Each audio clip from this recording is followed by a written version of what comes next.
Right, hello everyone and welcome to another Retro Game at JL78 video, and today's one is a review of the Commodore Amiga 1200.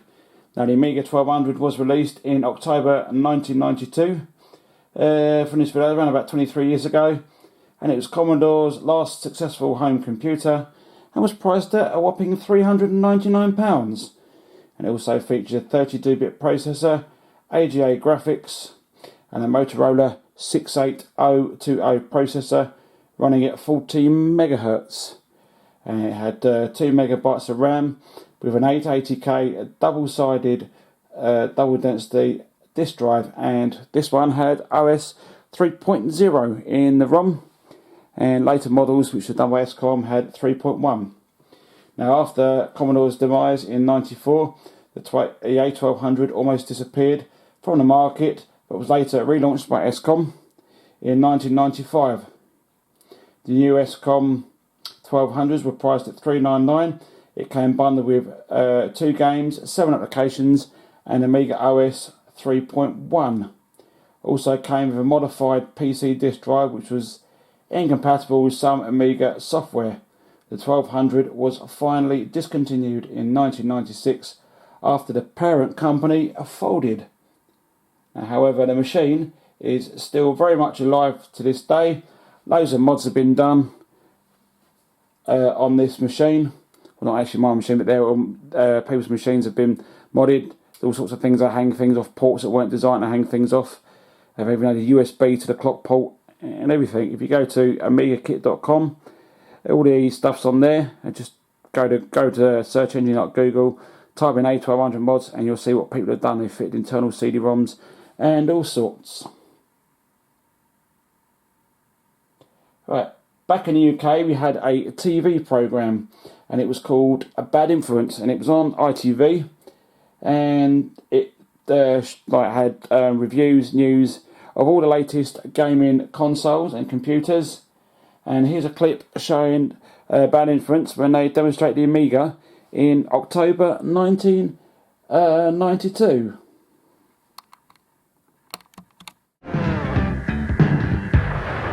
But first, this is the new Amiga 1200. Released next week, it'll set you back a cool £400.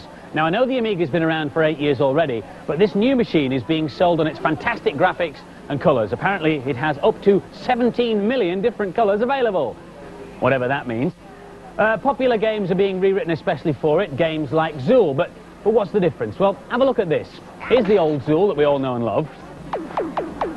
And now, through the wonders of modern technology, the new improved Zool. Notice how the foreground and the background are moving relative to each other? Sims will scroll more smoothly and run much faster. This is a specially written version of Nigel Mansell's World Championship, and it's so realistic that I'm having a bit of trouble staying on the track. If Namrud were here, he'd probably tell you that the A1200's got 2 meg of memory and a 32-bit processor, but mercifully he isn't. However, if you're thinking of upgrading your hardware, beware. 1/3 of existing Amiga software won't run on this machine. The trouble is, nobody knows which third, not even the manufacturers. Right, to overcome this software issue, a magazine gave on the cover disc a program called Reload Kick 1.3, and basically if you got a game or program that failed to load, you ran the disc and then it'd boot your A600 or 1200 back into OS 1.3, and the game or program should now run. Now I tried that with Back to the Future 2, stuck it in my 600, and software error, press left mouse button to continue. So I pushed it and it kept doing that, so I ran the disc and the game worked absolutely fine. And the Amiga, or my one's been upgraded. Loads of things have been done to it. The first thing I got for my A1200 was this. This is a PS2 mouse adapter, so that plugs in the old mouse port. And you can plug a standard PS2 mouse in there and get just makes it better than the original Amiga tank mouse. But something else I did was upgrade the hard drive to a compact flash drive. So we use this. This is a compact flash to RDE adapter, and you can get your hard drive, which is now compact flash cards, and just insert it in the, where is that, turning back to front here,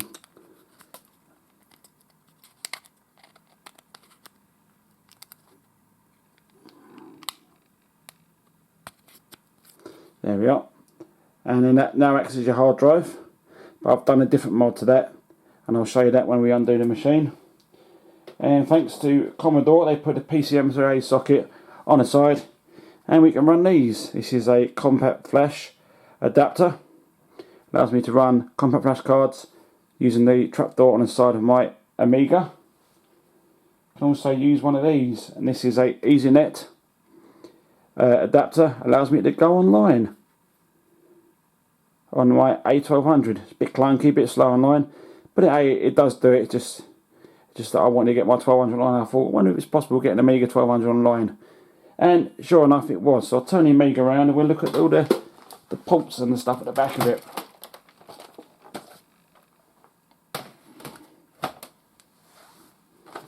Gonna have to forgive here the dodgy camera work while I zoom in. Okay, on the bottom there you've got your power socket, you've got your RF out, your composite video, your I don't know what that's a video port, but I don't know what it's used for. I never used it on this one. You've got LNR audio. You've also got a disk drive port. That's a parallel port.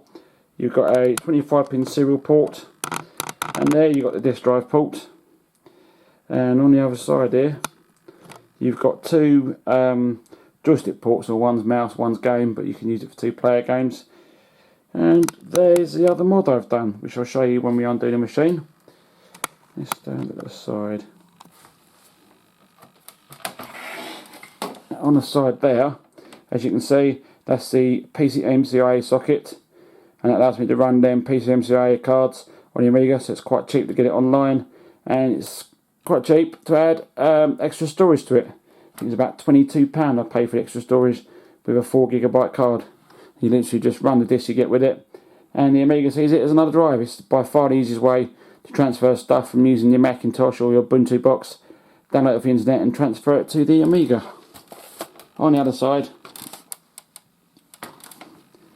we have a double-sided 880 kilobytes disk drive there, and that allows you to run your software. You can replace that now with a thing called a GoTech floppy. It allows you to use USB flash drives as a disk drive, and you just literally load the flash drive up with some ADFs in the Amiga disk format, put it on the drive, and then a menu comes up, you select which disk you want, or game or program, .adf, and then it runs it. But I want to keep mine as an original Amiga with the disk drive. So I'll undo it and we'll show you inside. Right, I've just taken the screws off, and you have to forgive this now because I'm on cameras in my hand, and we'll take the lid off my 1200. Okay, and it needs to be unattached, so we'll disconnect the keyboard. The keyboard should come out. And we'll disconnect this, which is the cable for the hard disk, floppy drive and power light. And we'll see the mods that I've done. The first thing I did was upgrade these, and this is the 3.1 ROMs, because this was a 3.0 machine, and that pretty much allows you to run OS 3.5 and OS 3.9. It's pretty much an essential upgrade. They're only about 15 quid for both of them on Amiga kit. And if I just remove the well, I won't remove the, or can I? Oh yeah, I'll remove the floppy.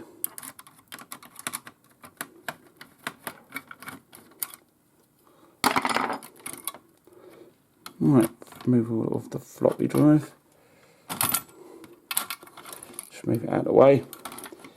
Another mod I've done, there is the hard drive port. It's connected to this stupid long cable, which then in turn goes into there, which allows me to swap the hard drives over on the Amiga without having to take it apart every single time.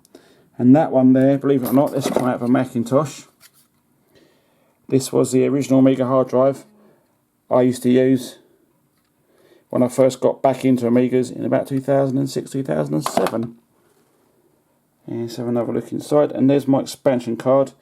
This comes from Amiga kit. This is the Blizzard 1230, 64 megabytes of RAM on board, and it's running about 50 megahertz, and that's the money shot in this machine is that one. Yeah, and these, so with that upgraded and that upgraded and the hard drive put in, it's worth a few quid. Now if it was bright white, completely white, it'd be worth even more. A bit grimy because it's 20 odd years old. My neighbour gave it to me and she said she didn't want it no more, I can chuck it in the skip, so I took it off her hands. So what I'll do now, I'll fire the Amiga back up, put it all together, fire up and show you the desktop in action. Catch you soon.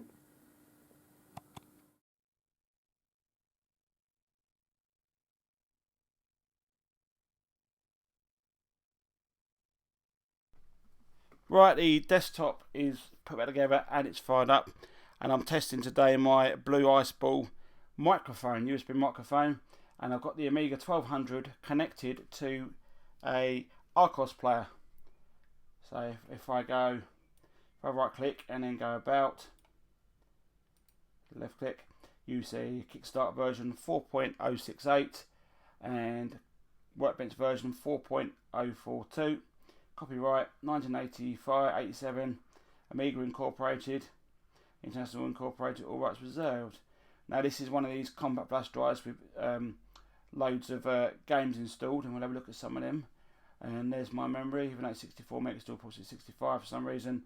And there's my graphics memory, that's the expansion port, expansion card, it's detected that. And I've got all the usual stuff here for Workbench. This is a classic Workbench. If we look here, classic style.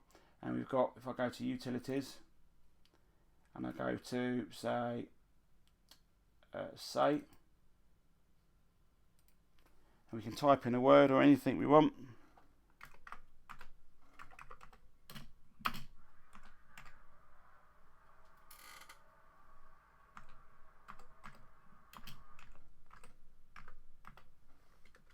And push the enter key and the Amiga will speak to us. Okay, so if I push the enter key again, we'll quit that one. We've got Snoop DOS now. This should be in pretty much everyone's Amiga toolkit. And what that basically does is if you've got a program that fails to load, you run the Snoop DOS and it should tell you what is needing to run it, i.e. missing library, that sort of stuff. So we'll just quit that one. Directory Opus, which I'll show you, which is another essential tool for Amiga. You know, use it, you can copy files to and from, make directories up, that sort of stuff. I'll just quit that one. And I say, yeah, I want to quit.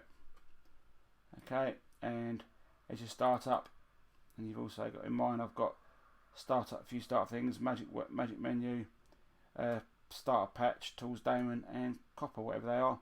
They're already installed on the hard drive. If I go to utility, I think I've just been there. Right, tools.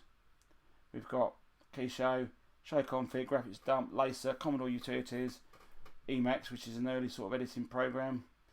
I believe that's still there on Linux. I'm not too sure though. I think it still is. Got HD toolbox, HD backup, and HD what's there, and prep card initialized printer, and we have a calculator. So you can do there. 1 + 3 = 4. There we go. Basic calculator. And there's all your libraries, stuff there. We've got the programs. We've got AMI to PC, image to icon, sysinfo. Let me see what I'm running sysinfo. There we go. Right, now we've got sysinfo. Here is a little program that tells you what the machine is. So I'm going to push memory, and it tells me that I've got total memory size 63.5 meg, 32-bit RAM, public. So let me go next. And it's got a total size 2 meg, that's the internal memory. Okay, push exit. I'm going to push speed. I don't know what that's going to do. Is it actually frozen? No. There you go. It's done a speed test. Compared my machine to an A4000. There's A4000, and there's my machine with the A30 processor. I think that's what it's done. And we're going to push drives. Now with this disk here is no. It's just picked up there. It's picked up the compact flash device, and it's picked up the other disk drive. It's got nothing inserted. CFO, DFO, which is the disk drive. These are all the partitions. Push exit, and I'm going to press boards and see what it comes up with. Yeah, it's a Zorro 2, and it tells you the manufacturer ID and all that sort of stuff. Just quit that one, and we'll look at some games. So I'm going to, there you go, quit. And if you're seeing some input lag on this, it's not like that in real life. It's because I'm running it through, like as I say, the Arcos capture card. And we can go here, and we can look at A600 games, 5600 games, CD32 games, CDTV, a lot of AGA games, and there's some other stuff I put on there, Telnet eyebrows. Didn't really work on this hard drive, the internet too well, and what I did was just bought myself another Combat Flash card and use that to muck around with internet and anything else I want to do, keeping this card free. So let's look at some games. So I'm going to go games, we'll spin that, no, okay, we'll look at A500 games, let's see if we can get, actually yeah, look at these, A500, 600 games, no, I want the other ones. So games, A500 to 600, E to Z, and we'll go to the directory, we'll go here, N in this drawer, and there's loads of games on here. So I'll try one, there you are, New Zealand Story. There we go, try that on. I'm just going to push, double click New Zealand Story, and it's saying press print screen to quit. And I'm playing this on this old bug zip or bug joystick. Now, I've never used this before. This is the zip stick, I got it from the car boot for £2. Never used it, so I'm hoping it's going to work. So press fire to play. So.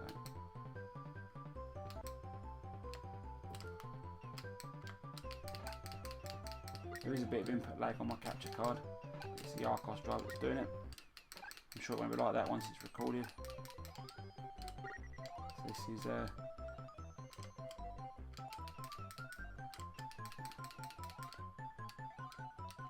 might have to get that through. New Zealand Story on the Amiga 1200.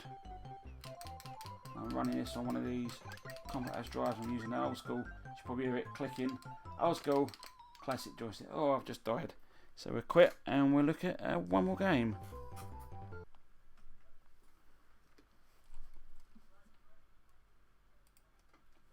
So we won't go into N this time. We'll do, I don't know, we'll do an A1200 game. Let's look at, okay, is it there? I've just done that one. We'll go into games AJ games 4 meg. Needs 4 meg of memory. So there's things like Gunship,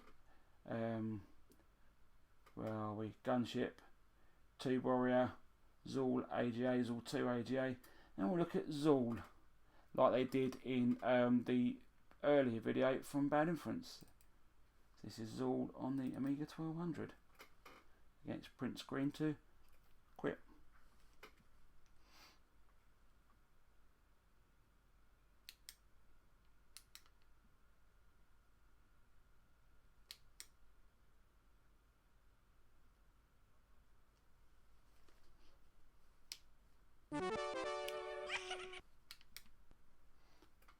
So there's loading up the first level.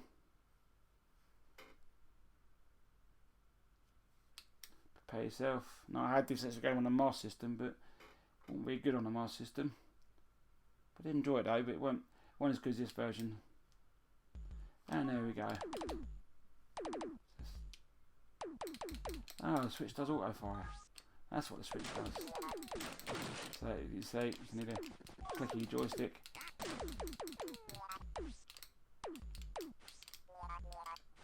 Up, jump. So it's a bit the level they were on in Bad Influence.